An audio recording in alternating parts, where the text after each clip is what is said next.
धार्मिक धन्ना प्रेजेंट्स रामायण।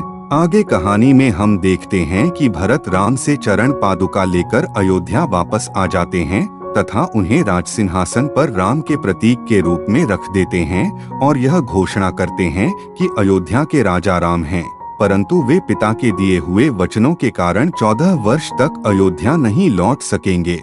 अतः इस अवधि में उनके प्रतीक स्वरूप उनकी चरण पादुका इस सिंहासन पर विराजमान रहेंगी और मैं एक सेवक की भांति राज धर्म का पालन करूंगा तथा इस राज्य में रहने वाले हर प्राणी के धर्म की रक्षा अपने प्राण देकर भी करूंगा। इस कौशल राज्य की सीमाओं की रक्षा करना मेरा प्रथम धर्म होगा। भरत गुरुदेव से प्रार्थना करते हुए कहते हैं कि जिसका स्वामी वन में तिनकों की कुटिया में रहे, उसके सेवक को राजमहल में रहना नहीं सुहाता है। इसलिए आप मुझे आज्ञा दीजिए कि राम की तरह मैं भी नगर से बाहर सरयू किनारे नंदीग्राम में एक कुटिया बनाकर मुनि वेश में रहूंगा।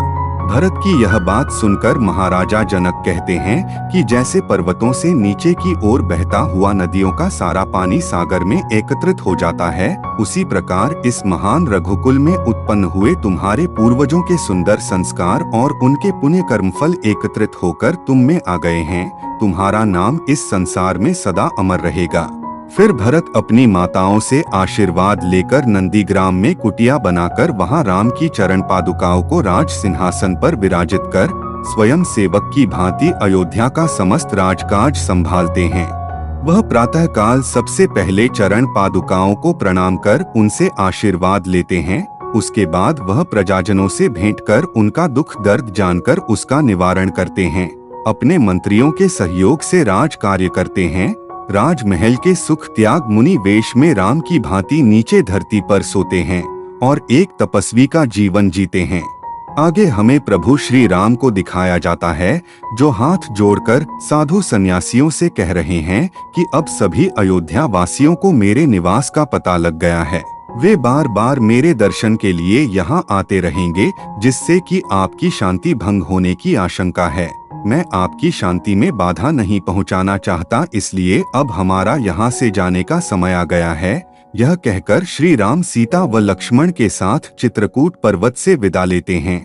आगे चलते हुए वह महान ऋषि अत्रि के आश्रम में पहुँचते हैं तथा उनसे आशीर्वाद लेते हैं। महर्षि तीनों को अपनी धर्मपत्नी अनुसुया से मिलाते हैं। राम उन्हें प्रणाम कर उनका गुणगान करते हुए बताते हैं कि देवी अनुसुया के दर्शन के लिए देवता भी तरसते हैं। एक समय जब 10 वर्षों तक वर्षा नहीं हुई थी तो यहाँ की धरती बंजर हो गई। तब इन्होंने घोर तपस्या की तथा गंगा की एक धारा को यहाँ चित्रकूट तक ले आई, जो मंदाकिनी के नाम से प्रसिद्ध हुई। इन्होंने कई बार देवताओं को भी परास्त किया है। इसके बाद देवी अनुसुया सीता को पतिव्रत धर्म का ज्ञान करवाती हुई कहती है कि पुत्री, अपना स्वामी ही स्त्री का आराध्य देवता होता है।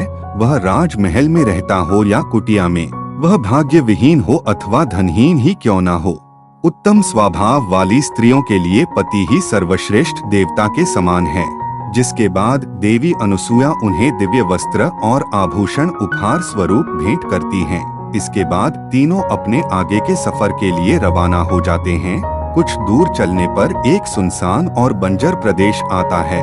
वहाँ चारों तरफ राक्षसों की गर्जना की आवाज सुनाई देती है। कुछ देर बाद एक विशालकाय राक्षस उनके सामने आ खड़ा होता है और कहता है कि मैं विराध राक्षस हूँ और तुम जैसे तपस्वियों का मांस मेरा भोजन है।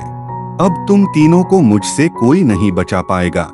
यह कहते हुए वह जोर जोर से हंसता है और अपना हाथ माता सीता की तरफ बढ़ाता है। यह देख लक्ष्मण उस पर बाणों की वर्षा कर देते हैं, परंतु उस भयानक राक्षस पर इसका कोई असर नहीं होता। वह लक्ष्मण के बाणों को तिनके की तरह तोड़कर फेंक देता है। राक्षस अपना विशालकाय हाथ बढ़ाकर माता सीता को उठा लेता है। यह देखकर राम उस पर बाण चलाते हैं, जिससे वह सीता को पुनः धरती पर छोड़ देता है। अब राम और लक्ष्मण अपने दिव्य बाणों का प्रयोग करते हैं। दोनों भाई एक साथ बाण चलाकर उस विशालकाय राक्षस की दोनों भुजाएं काट देते हैं। वह दर्द से चिल्लाता हुआ जमीन पर गिर पड़ता है और वही तड़प तड़प प्राण त्याग देता है। इस प्रकार राम और लक्ष्मण राक्षसों का विनाश करते हुए तथा ऋषि मुनियों का आशीर्वाद लेते हुए निरंतर अपने सफर पर आगे बढ़ते रहते हैं। इस तरह श्री राम का वन गमन लोक हितकारी तथा साधु सन्यासियों और तपस्वियों के लिए उत्तम साधन बन जाता है। वे जहाँ भी जाते उस वन क्षेत्र को राक्षसों के आतंक से मुक्त कर देते। उनके आने से धर्म व सत्य को बल मिला तथा साधु सन्यासियों को आशा मिली कि उनकी रक्षा के लिए कोई धनुष उठाए निरंतर घूम रहा है। राम के लिए भी वनवास का समय ज्ञान व प्रकाश का आभामंडल बन गया था। वहाँ उन्हें साधु सन्यासियों की सेवा के साथ उनके अथाह ज्ञान के समुंदर में डुबकी लगाने का सुनहरा अवसर मिला था। कोई उन्हें मन की चंचलता का ज्ञान कराता तो कोई उन्हें धर्म कर्म का उपदेश देता। इस प्रकार बड़े बड़े साधु महात्माओं का आशीर्वाद लेते हुए वे महर्षि अगस्त्य के आश्रम में पहुँचते हैं। प्रभु श्री राम महर्षि अगस्त्य की महिमा का बखान करते हुए बताते हैं कि एक बार देवता उनसे सहायता मांगने की आशा में उनके पास आते हैं और कहते हैं कि राक्षसों का आतंक निरंतर बढ़ता जा रहा है। वे देवताओं और मानवों पर आक्रमण कर समुद्र में छिप जाते हैं। यदि आप समुद्र का जल ग्रहण कर ले तो हम इन राक्षसों का नाश कर देंगे। जिसके बाद महर्षि अगस्त्य सातों समुद्रों के जल को पी जाते हैं, जिससे समंदर सूख जाता है और सारे राक्षस बाहर आ जाते हैं तथा देवता उनका विनाश कर देते हैं। राम के आश्रम आने की सूचना सुन महर्षि अगस्त्य उनका स्वागत करते हैं। राम भी सीता व लक्ष्मण के साथ उनका आशीर्वाद प्राप्त करते हैं। तब महर्षि अगस्त्य अपनी दिव्य दृष्टि से कुछ देखने का प्रयास करते हैं और कहते हैं कि हे राम, तुमने वनवास के 12 वर्ष बहुत ही वीरता के साथ व्यतीत किए हैं। इन वर्षों में तुमने इस क्षेत्र में बड़े बड़े असुरों का विनाश किया है, जिसके फलस्वरूप इस क्षेत्र में शांति स्थापित हो सकी है और साधु महात्मा निर्भय होकर अपनी तपस्या कर पा रहे हैं। परंतु आने वाला समय बहुत मुश्किल भरा दिख रहा है।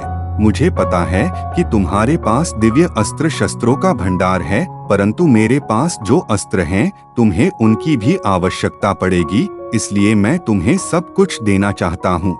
इसके बाद वे उन्हें अपने शस्त्रों के भंडार में ले जाते हैं, जो उन्होंने जीवन भर तपस्या व अनुसंधान से प्राप्त किए थे। वह राम को एक दिव्य धनुष देते हुए कहते हैं कि यह महान धनुष शत्रु के किसी भी अस्त्र से नहीं कट सकता। इसे विश्वकर्मा ने भगवान विष्णु के लिए बनाया था। आगे चलकर महापराक्रमी और अत्यंत मायावी राक्षसों से तुम्हें टक्कर लेनी होगी, अतः तुम इसे ग्रहण करो। इसके बाद महर्षि अगस्त्य राम और लक्ष्मण को अनेक प्रकार के दिव्य अस्त्र शस्त्र प्रदान करते हैं। तीनों उनका आशीर्वाद लेकर आगे के सफर के लिए बढ़ जाते हैं, जहां उनकी मुलाकात दशरथ के परम मित्र जटायु से होती है। वह राम से कहते हैं कि तुम मेरे प्रिय मित्र दशरथ के पुत्र हो, इस नाते तुम मेरे भी पुत्र ही हो। तुम सब यहाँ पंचवटी में निवास करो, मैं एक प्रहरी की भांति तुम्हारी रक्षा करूँगा। तीनों पंचवटी में जाते हैं, जहां लक्ष्मण सुंदर कुटिया का निर्माण करते हैं और शेष समय यही बिताने का निर्णय करते हैं।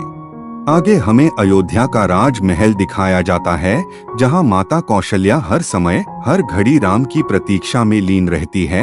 वो राम को याद करते करते महल के दरवाजे की तरफ दौड़ती हैं और कहती हैं कि मेरा राम आ गया, मेरा राम आ गया। महल में उपस्थित रानी महारानियां उन्हें सहारा देती है और कहती हैं कि अभी 14 वर्ष नहीं बीते, अभी तो 1 वर्ष बाकी है। तब माता कौशल्या कहती हैं कि अब और इंतजार नहीं होता, अब और धीरज नहीं रखा जाता। इस प्रकार पूरी अयोध्या नगरी राम के इंतजार की पीड़ा हृदय में समेटे हर पल उनका ही इंतजार करती रहती है। यदि आपको यह वीडियो अच्छा लगा हो तो अपने दोस्तों को शेयर जरूर करें। इस चैनल को सब्सक्राइब करें और संपूर्ण रामायण कथा देखने के लिए प्लेलिस्ट में जाएं और पूरी कथा सुनने का सौभाग्य प्राप्त करें।